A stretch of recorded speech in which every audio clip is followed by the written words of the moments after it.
నక్క నీతిశాస్త్ర కోవిదుడు. అతడు పులి ఆజ్ఞ శిరసావహించి ఉపవాసంతో ప్రాణత్యాగం చేద్దామనుకున్నాడు. పులి అతనిని వారించి చక్కగా సత్కరించాడు.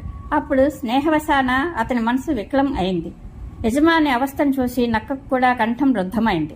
అతడు అతనికి నమస్కరించి గద్గద కంఠంతో, రాజా, నీవు ఇంతకు ముందు నన్ను గౌరవించావు, ఆ తరువాత అవమానించావు, శత్రుస్థితిని కల్పించావు.